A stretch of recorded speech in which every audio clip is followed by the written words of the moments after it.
Hello বন্ধুরা, তোমরা সবাই কেমন আছো? আশা করি খুব ভালো আছো। আর আমিও খুব ভালো আছি। শুধু ভালো নয়, খুব খুব ভালো আছি। কেন বলো তো? তোমাদের দাদা ভাই আমাকে নিয়ে চলে এসছে নার্সারিতে। আর নার্সারিতে এসে তো আমার মনটা খুব ভালো হয়ে গেছে। চোখের সামনে এত রং বেরঙের গোলাপ দেখলে কার না মন ভালো থাকে বলো তো? এখানে এসে তো আমার আর এক অবস্থা। চোখের সামনে এত রকমের গোলাপ দেখে কোনটা ছেড়ে কোনটা নেব সেটাই বুঝতে পারছি না। এরই মধ্যে অনেকগুলো গোলাপ ফুলের গাছ পছন্দ করে নিয়েছিলাম, কিন্তু তোমাদের দাদা ভাই আবার বলছে এতগুলো নিয়ে কি করবে, একটা দুটো নাও ঠিক আছে, কিন্তু তোমরাই বলো এতগুলো গোলাপের মধ্যে একটা দুটো নিলে কি আর মন ভরবে? যে সাদা গোলাপটা দেখছো এটা খুবই পছন্দ হয়েছে, কিন্তু নিলাম না, কারণ আমাদের বাড়িতে এরকম সেম সাদা গোলাপের গাছ একটা আছে। গোলাপ গাছটা আবার কে দিয়েছিল জানো? আমার কাকি শাশুড়ির মা, মানে আমার সম্পর্কে দিদা হয়। দিদা দিয়েছে সেটা বড় কথা নয়, বড় কথা হলো যে দিদার বয়সটা। দিদার বয়স এখন 97 কিংবা 98 এরকম হবে। এই বয়সে দাঁড়িয়ে দিদা ওনাদের বাড়ির গোলাপ গাছের ডাল কেটে আমাদের চারা তৈরি করে দিয়েছিল। আর আমাদের বাড়ির সেই গাছে এরকম সেম সাদা গোলাপ ফোটে, তার জন্য আর এই গোলাপের গাছটা নিলাম না।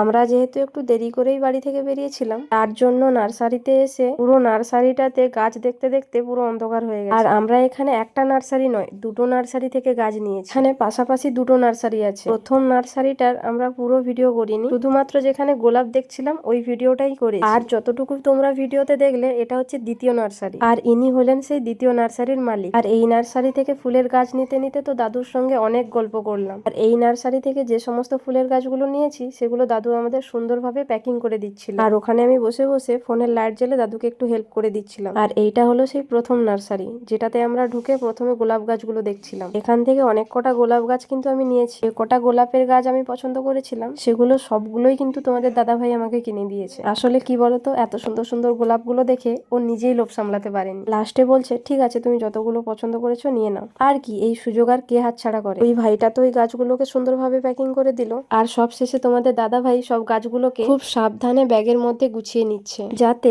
বাড়ি যেতে যেতে গাছগুলোর কোনো ক্ষতি না হয়ে যায়। আর হ্যাঁ, কতগুলো ফুলের গাছ নিলাম আর কি কি ফুলের গাছ নিলাম তোমাদের সাথে পরে কোনো একটা ভিডিওতে শেয়ার করব। জানো তো, তোমাদের দাদা ভাই এখানে গাছ গোছাতে গোছাতে আমাকে কিছু কথাও শুনিয়ে দিল, কারণ আমি নাকি আজকের ওর অনেকগুলো টাকা খরচ করে ফেললাম। কিন্তু আমিও বলেছি হ্যাঁ মানলাম গাছগুলো আমার পছন্দের, নিশ্চয়ই তোমারও খুব গাছগুলো পছন্দ হয়েছে, না হলে তুমি আমাকে এতগুলো গাছ কিনে দিতে। জানো তো বন্ধুরা, আজকের এই ভিডিওতে আমি তোমাদের একটা কথা বলতে চাই। আমার বর কিন্তু টাকা পয়সা একদম অযথা খরচ করে না।